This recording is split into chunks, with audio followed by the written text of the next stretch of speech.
lewat jalan-jalan Tuhan yang mungkin tidak terselami. Urapi setiap kami Bapa, terutama malam ini kami mau belajar firman-Mu. Biar firman Tuhan memberi kepada kami banyak nilai agar hidup kami diubahkan. Urapi hamba-Mu yang tidak ada apa-apanya, urapi setiap kami. Dalam nama Tuhan Yesus kami buka hati bagi firman-Mu.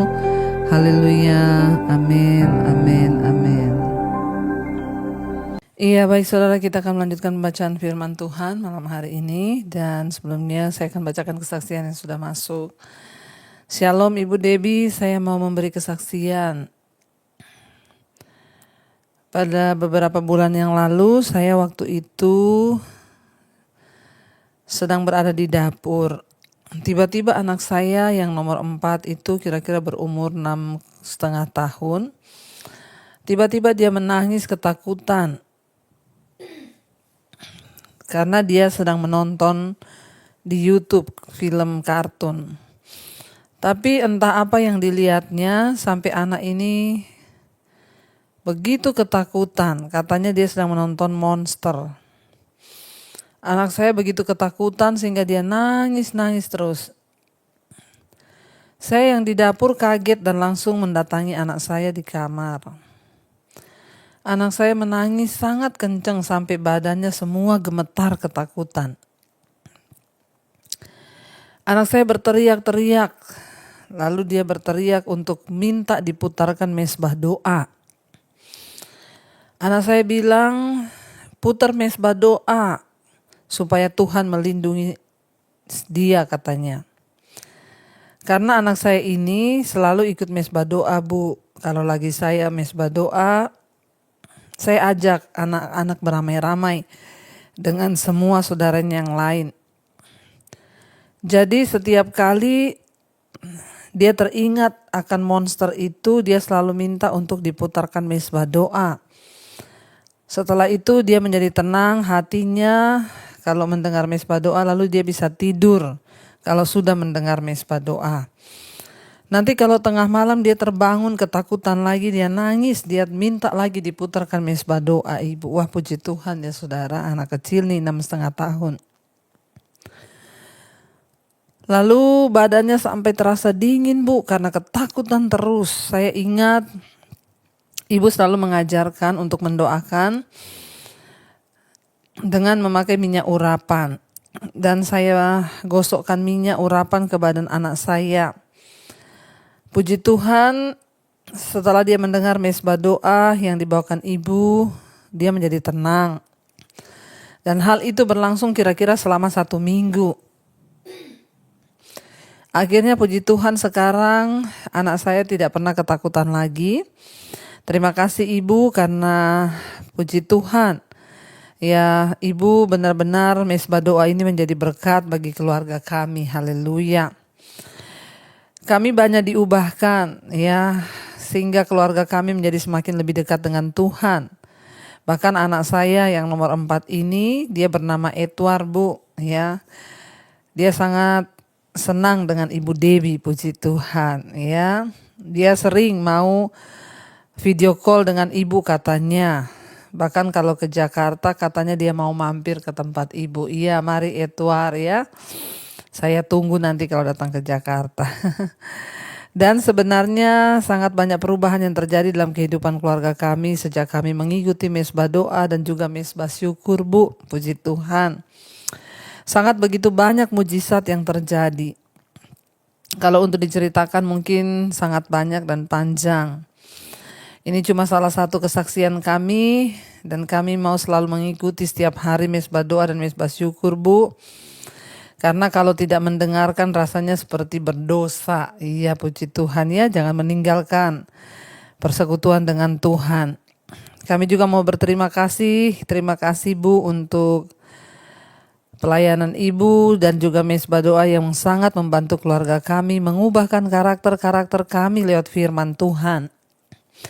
Saya bahkan mezbah doa selalu menjadi pengingat bagi kami dalam menjalani kehidupan agar kami sesuai dengan kehendak Tuhan. Sekali lagi, terima kasih Tuhan Yesus, terima kasih Ibu Debbie. Biarlah Tuhan selalu memberkati Ibu sekeluarga dan juga seluruh tim. Oh iya Bu, anak saya benar-benar suka dengan Ibu karena setiap hari selalu dia mendengarkan Ibu. Sekali lagi saya ucapkan terima kasih untuk ajaran-ajaran yang disampaikan melalui mesbah-mesbah Ibu, karena kami sangat-sangat diberkati. Semoga Ibu dan tim sehat selalu dalam perlindungan Tuhan. Tuhan memberkati. Amin saudara. Saya mengucap syukur mendengarkan begitu banyak kesaksian ya anak-anak, bahkan anak-anak kecil ya dibawa untuk mendengarkan firman Tuhan. Anak-anak kecil iman mereka bertumbuh, saudara bayangkan. Ya mengalami ketakutan entah apa yang dia lihat ketika dia sedang menonton YouTube. Anak berumur 6 tahun ini ketakutan ya setiap kali bangun tengah malam nangis. Kalau nangis badannya itu sampai gemetar dan terasa dingin semuanya karena roh ketakutan menyerang. Kita percaya bahwa di akhir zaman ini setan akan terus bekerja menyerang kehidupan keluarga, anak-anak, tetapi orang yang teguh berpegang pada firman Tuhan, kita pasti akan menang. Saya bersyukur anak kecil ini setiap kali ketakutan dia suruh putar mesbah doa. Ketika pujian dinaikkan ya setan pergi saudara. Kita ingat ketika Saul setiap kali diganggu oleh roh jahat, maka Daud menyanyi memainkan kecapi sebagai orang diurapi Tuhan. Ketika Daud menaikkan pujian, setan itu pergi meninggalkan Saul. Ya, tapi kalau dia tidak menyanyi, Saul pergi jauh lagi, maka kerasukan lagi, diganggu roh jahat. Maka Saul mencari lagi Daud untuk menyanyi. Saya berdoa supaya kita semua menjadi orang yang diurapi Tuhan ya. Jangan lari ke tempat lain ketika kita mengalami masalah atau ketakutan atau apapun. Datang di kaki Tuhan. Saya mendengar banyak kesaksian orang-orang yang saya tuh kalau malam gak bisa tidur. Tapi sekarang puji Tuhan, kalau saya gak bisa tidur saya putar ulang mesbah doa. Lagu-lagu yang saya dengar lewat mesbah doa itu membuat hati saya tenang lalu saya tidur. Saudara, hanya dekat Allah saja kita tenang karena daripadanya lah keselamatan kita. Karena itu mari kita sungguh-sungguh berdoa ya agar hidup kita semakin dekat dengan Tuhan dan semakin hari kita semakin diubahkan oleh Tuhan. Terima kasih buat kesaksiannya Ibu, salam buat Edward ya, semoga Edward senantiasa kuat. Jangan lagi nonton-nonton film-film monster, kartun itu yang ada setan-setannya, pokoknya jangan ditonton. Kenapa? Karena itu membawa roh ketakutan. Baik, puji Tuhan kita akan melanjutkan pembacaan firman Tuhan malam hari ini. Kemarin kita sudah selesai dengan Imamat pasal yang ke-6 tentang ya korban. Hari ini kita Imamat pasal yang ke-6 ya, kemarin kita sudah selesai dengan Imamat pasal yang ke-5. Jangan sembarangan berjanji, kata firman Tuhan. Kalau engkau bersumpah atau berjanji lalu engkau tidak menepatinya, maka engkau berdosa. Dan kalau engkau tahu tentang satu peristiwa, lalu engkau tidak mau bersaksi, menyatakan yang benar, engkau juga akan menanggung kesalahan. Sekarang kita lanjutkan pasal yang ke-6. Ayat yang pertama, Tuhan berfirman kepada Musa, apabila seorang berbuat dosa dan berubah setia terhadap Tuhan dan memungkiri terhadap sesamanya barang yang dipercayakan kepadanya atau barang yang diserahkan kepadanya atau barang yang dirampasnya atau apabila ia telah melakukan pemerasan atas sesamanya atau bila ia menemui barang hilang dan memungkirinya dan ia bersumpah dusta dalam perkara apapun yang diperbuat seseorang sehingga ia berdosa. Apabila dengan demikian ia berbuat dosa dan bersalah, maka haruslah ia memulangkan barang yang telah dirampasnya atau yang telah diperasnya atau yang telah dipercayakan kepadanya atau barang hilang yang ditemuinya itu atau segala sesuatu yang dimungkirinya dengan bersumpah dusta. Haruslah ia membayar gantinya sepenuhnya dengan menambah 1/5. Haruslah ia menyerahkannya kepada pemiliknya pada hari ia mempersembahkan korban penebus salahnya. Saudara, firman Tuhan berkata, kalau ada orang yang berbuat dosa, dia itu ya pernah pinjam ke saudaranya, sesamanya, tapi dia bilang tidak. Atau dia menemukan barang hilang, ya, lalu ketika tanya dia bilang enggak, saya enggak lihat, padahal dia lihat. Ya, atau dia pernah pinjam uang, lalu ketika ditanya dia bilang saya nggak pernah pinjam uang. Nah, ini banyak terjadi ya, orang utang pura-pura lupa utangnya. Maka firman Tuhan bilang dia harus mempersembahkan korban penghapus dosa dan mengganti barang itu ditambah 1/5. Jadi kalau kita misalnya pinjam uangnya orang 500.000 ya, kita harus mengembalikan atau kita dapat uang di jalan 50.000. Lalu ditanya atau di rumah lah ya, orang tua mungkin kan kehilangan uang, nanya kepada anaknya, tadi uang saya hilang 50.000 di atas meja, kamu lihat nggak? Terus kita bilang enggak, padahal kita ambil 50.000. Ketika kita sadar bahwa kita sudah berdosa, maka kita harus datang kepada Tuhan mempersembahkan korban. Dan bukan hanya itu, kita harus mengembalikan uang itu dengan menambahnya 1/5. Jadi kalau 50.000 itu 1/10-nya kan 5.000, berarti harus ditambah 2.500. Ya, kita lihat saudara, ya, Tuhan mengatur semua itu dengan caranya supaya bangsa ini tidak sembarangan berdosa. Kalau tidak ada hukum, tidak ada aturan, semua orang pasti bebas berdosa. Sekarang aja semua bebas berdosa, ya apalagi kalau nggak dihukum. Saya itu beberapa waktu yang lalu ada seorang jemaat mesbah doa dari luar negeri, dari Amerika berkata, Bu, sekarang di Amerika sudah disahkan pernikahan sejenis, laki-laki boleh nikah dengan laki-laki, perempuan dengan perempuan. Sekarang menyusul di Jerman, katanya saya nggak tahu ini benar atau tidak, dia cuma kirim ya satu artikel. Nggak tahu benar atau tidak, di Jerman sekarang hukum menjamin orang nikah bukan hanya sejenis laki-laki dengan laki-laki, perempuan dengan perempuan, bahkan ya papa bisa nikah dengan anak, ya bahkan mamahnya juga bisa nikah dengan anak, pokoknya dengan siapa saja orang jatuh cinta dia boleh nikah. Lalu dia berkata kepada saya, aduh Bu, sangat mencemaskan ya, saya itu cemas karena kami tinggal di Amerika. Bagaimana anak-anak kami ke depan? Saya bilang jangankan di Amerika, di Indonesia saja yang begitu banyak ya sudah terjadi. Sekarang anak-anak muda yang jadi lesbi, ya yang jadi homo itu banyak. Ayah memperkosa anaknya banyak, cuma memang di Indonesia itu belum ada hukumnya. Ya, hukum masih menentang yang begitu, nggak boleh menikah sesama jenis. Nah, itu aja bedanya. Makanya di sini tuh ya mereka nggak berani karena memang secara hukum, secara agama itu melarang. Tapi kalau dosa seperti itu saya bilang ya banyak. Nah, kenapa Tuhan membuat hukum? Kita bersyukur di Indonesia, hukumnya itu masih tidak memperbolehkan orang sejenis menikah. Ya, tidak boleh, apalagi orang tua dengan anak itu secara hukum agama tidak boleh. Bersyukurnya di Indonesia masih ada hukum yang menahan itu untuk tidak boleh menikah. Tapi dosanya ada nggak? Banyak. Kalau dosanya sama saja saya bilang. Mau di Amerika, mau di Jerman, di mana dosa seperti itu sudah ada. Bahkan sejak zaman Sodom dan Gomora, dari zaman dulu manusia pertama, ya dosa-dosa seperti itu sudah ada. Ya, makanya kita ini harus sungguh-sungguh hari-hari ini saudara-saudara membawa anak-anak kita dekat dengan Tuhan. Ya, membawa keluarga kita itu untuk mencari Tuhan, sungguh-sungguh ada di mesbah ya, untuk berdoa senantiasa. Kenapa? Karena dunia ini ya sudah semakin gila memang, kata firman Tuhan, di akhir zaman akan terjadi hukum terbalik nanti.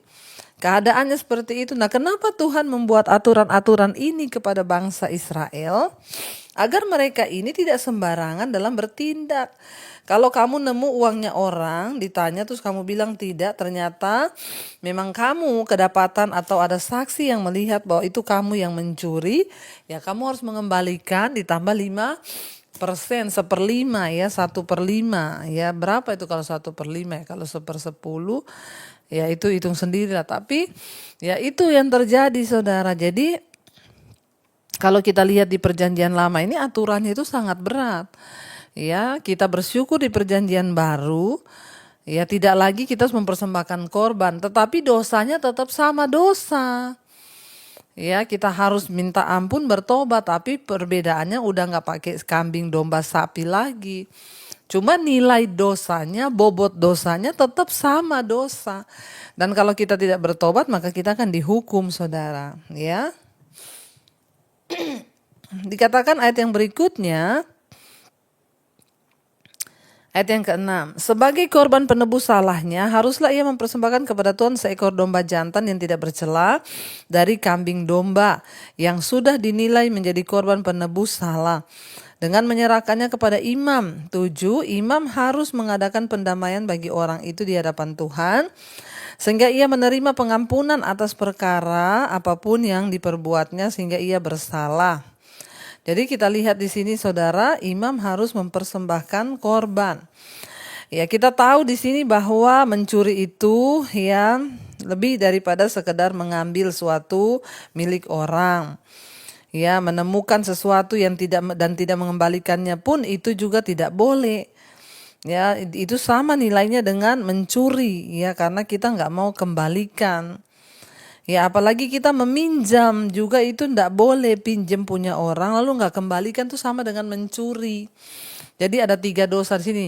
Dengan sengaja mencuri barang orang lain, jangan anggap enteng loh curi uang orang tua, ya curi uangnya anak atau siapa. Kalau suami istri kayaknya nggak bisa dibilang curi uang suami ya, karena suami istri itu satu. Makanya suami istri itu uangnya harus sama-sama, uang bersama. Jadi nggak ada ngomong curi uang suami, curi uang istri. Ya udah ndak bener itu kalau ada yang bilang tuh istri saya sering curi uang saya, Bu. Ya, suami istri harus terbuka, makanya dua-dua juga harus bisa dipercaya, nggak ada yang bohong-bohong, saudara ya. Jadi di sini dikatakan, ya orang yang sengaja mencuri barang orang atau uang orang, atau orang yang menemukan barang orang lalu diambil tidak dikembalikan, atau orang yang pinjam kepada orang terus dia nggak ganti. Nah, ini hukumnya sama, ya sama-sama akan dihukum kalau mereka tidak melakukan seperti yang firman Tuhan katakan, saudara. Ayat yang ke-8, korban bakaran. Tuhan berfirman kepada Musa, perintahkanlah kepada Harun dan anak-anaknya, inilah hukum tentang korban bakaran. Korban bakaran itu haruslah tinggal di atas perapian, di atas mezbah semalam-malaman sampai pagi. Dan api mezbah haruslah dipelihara menyala di atasnya. Imam haruslah mengenakan pakaian lenannya dan mengenakan celana lenan untuk menutup auratnya. Lalu ia harus mengangkat abu yang ada di atas mezbah sesudah korban bakaran itu habis dimakan api, dan haruslah ia membuangnya di samping mezbah.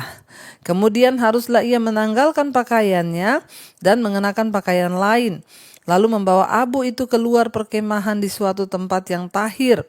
Api yang di atas mezbah itu harus dijaga supaya terus menyala, jangan dibiarkan padam.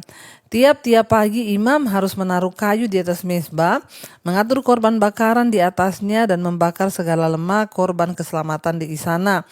Harus dijaga supaya api tetap menyala di atas mezbah, jangan dibiarkan padam. Saudara, kalau kita lihat tugas imam itu juga berat di zaman perjanjian lama. Bayangkan semalam-malaman. Ya, kalau ada korban bakaran yang diantar, ya dia harus menjaga semalam-malaman nggak tidur. Kenapa? Api itu nggak boleh mati. Api yang tidak boleh mati ini berbicara tentang doa yang tidak boleh mati, pengurapan yang tidak boleh hilang. Artinya apa? Seorang yang sungguh-sungguh mau mendekatkan diri dengan Tuhan tidak boleh kehilangan hubungannya dengan Tuhan. Dia harus hidup takut Tuhan, menghormati Tuhan terus, tidak boleh padam roh ya yang berapi-api untuk terus mencintai Tuhan, saudara ya. Karena itu ya, sementara persembahan dan korban sebelumnya dilakukan oleh bangsa itu, sebagian berbicara tentang tugas-tugasnya umum dan terus dari para imam. Korban bakaran dipersembahkan pada pagi dan sore hari untuk seluruh bangsa. Di atas mezbah harus tetap menyala karena Allah yang telah memasangnya. Ini menunjukkan kehadiran Tuhan harus terus-menerus ada dalam hidup kita. Ya, hal itu menunjukkan kepada bangsa Israel bahwa hanya oleh kemurahan dan kebaikan hati Allah maka persembahan korban mereka dapat diterima. Api Allah hadir dalam kehidupan kita setiap orang percaya, saudara, di masa sekarang ini. Karena itu, teruslah nyalakan api Roh Kudus dalam hidup kita. Ya, tetaplah menyala-nyala dalam hubungan kita dengan Tuhan. Ya, terus bertumbuh dalam anugerahnya supaya kita boleh berjalan bersama-sama dengan Dia. Bila kita sadar bahwa Allah tinggal dalam kita, maka kita mempunyai keyakinan untuk datang kepadanya untuk memperoleh pengampunan dan pemulihan. Maka kita bisa melakukan pekerjaan kita dengan kekuatan yang dari Tuhan. Ya, saya percaya saudara, kita semua adalah orang-orang dipilih oleh Tuhan untuk selalu ya ada di bait-Nya. Karena itu jangan biarkan api ya di dalam hidup kita itu padam. Teruslah menyala dan jauhkan diri kita dari dosa apapun. Karena ingat, di zaman perjanjian baru bukan berarti dosa itu bukan dosa lagi. Masih tetap sama dosa. Utang gak bayar tuh dosa. Mencuri barang orang itu dosa. Tapi bedanya, di perjanjian baru kita sudah tidak mempersembahkan korban bakaran, anak lembu sapi. Tetapi bobot dan dosa itu nilainya tetap sama dosa. Ya, mari kita minta ampun pada Tuhan kalau ada dosa dan jangan ulangi lagi agar kita semua boleh hidup dalam perkenanan Tuhan. Kita merenungkan firman ini, biarlah kita mau bilang pada Tuhan bahwa kami senantiasa di dalam Engkau, dalam kekudusan-Mu Bapa, di dalam perkenanan-Mu agar kami layak untuk menaikkan setiap doa-doa syukur kami kepada Tuhan. Tuhan berkati Bapa untuk setiap anak-anak-Mu yang hari-hari ini sedang ada dalam pergumulan. Engkau Tuhan yang turut beserta. Berikan keteguhan hati untuk percaya bahwa Engkau sanggup dalam pergumulan yang berat, hutang piutang, masalah keuangan, yang bergumul untuk pekerjaan. Tuhan memberkati bagi rumah tangga yang hancur, Tuhan pulihkan. Berkati siap suami, istri, anak-anak untuk hidup takut Tuhan. Bahkan hidup kami senantiasa menyenangkan Tuhan. Berkati setiap anggota keluarga kami yang sedang terbaring sakit, siapapun itu di luar sana yang sedang mengikuti mesbah doa ini. Mereka sedang sakit, Tuhan sembuhkan, pulihkan Bapak, biar terjadi kesembuhan mujizat sehingga nama Tuhan dipuji dan dipermuliakan. Kami berdoa dalam nama Yesus, lepaskan setiap mereka yang terikat roh-roh kenajisan, percabulan, homoseksual, lesbian, perselingkuhan, yang terikat dengan minuman keras, obat-obatan terlarang, narkoba, rokok, yang terikat dengan kenajisan, percabulan. Tuhan kami berdoa, ketakutan yang terikat dengan intimidasi, kekhawatiran, yang terikat dengan amarah, kebencian, dendam, kami tolak, patahkan, hancurkan dalam nama Tuhan Yesus. Engkau berikan kelegaan dan kelepasan supaya hidup kami semakin berkenan. Kami berdoa untuk setiap mereka juga yang bergumul untuk menjual aset. Tuhan pertemukan dengan pembeli yang terbaik. Tuhan tuntun sertai hidup kami untuk selalu Tuhan turut bekerja bagi setiap masalah persoalan kami yang tidak ada jalan. Kami tahu Tuhan sanggup membuka jalan. Berkati Tuhan untuk setiap mereka yang rindu punya keturunan, dibukakan kandungan yang tertutup dalam nama Yesus. Anak keturunan ilahi Tuhan percayakan. Berkati mereka yang berkekurangan, Tuhan cukupkan. Berkati bangsa dan negara kami Indonesia, dari Sabang sampai Merauke. Tuhan pimpin sertai Bapak Presiden Jokowi yang Kau memberkati, berikan hati yang takut Tuhan, juga wakilnya, seluruh jajaran kabinet, TNI Polri yang ada menjaga bangsa ini dalam ketentraman. Kami berdoa dalam nama Yesus, segala roh-roh Tuhan yang ingin mengacaukan bangsa kami, roh-roh teroris, roh-roh yang ingin mengganti asas negara kami, roh-roh pemberontakan, pertikaian, peperangan, kami ikat, patahkan, tolak, hancurkan dalam nama Tuhan Yesus. Berkati bangsa kami Tuhan, dengan anugerah-Mu kami terus berdoa untuk pemilu nanti tahun 2024. Tuhan sudah menetapkan seorang yang terbaik bagi bangsa ini. Kami percaya kesejahteraan bangsa kami adalah kesejahteraan kami juga. Karena itu kami wajib berdoa bagi bangsa Indonesia di dalam nama Yesus. Orang yang tepat, yang takut akan Tuhan ada di atas bangsa kami, sehingga kami boleh terus bebas beribadah, memuji, menyembah Engkau. Berkati juga Bapa untuk setiap anak-anak-Mu yang terus setia mencari Engkau, yang terus setia mencari wajah-Mu. Apapun persoalan yang mereka hadapi, Tuhan memberkati senantiasa. Tidak ada satupun Tuhan yang berkekurangan, Tuhan mencukupkan. Biarlah semua orang yang ada di atas bangsa ini Tuhan bertobat kembali kepada jalan-jalan-Mu, meninggalkan dosa-dosa dan hidup takut akan Tuhan. Terima kasih Bapa, kami berkati untuk setiap mereka yang ada di bangsa-bangsa di seluruh dunia, terutama di 5 benua Asia, Afrika, Amerika, Eropa, Australia, semua negara-negara bagian. Tuhan memberkati, biarlah terus tetap Tuhan rahmat-Mu turun, anugerah-Mu turun atas setiap kami.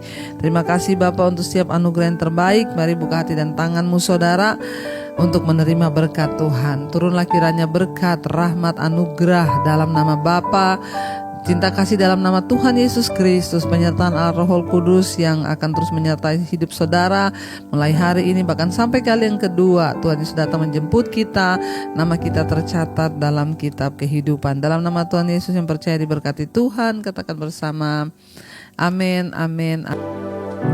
And there I find you in the mystery.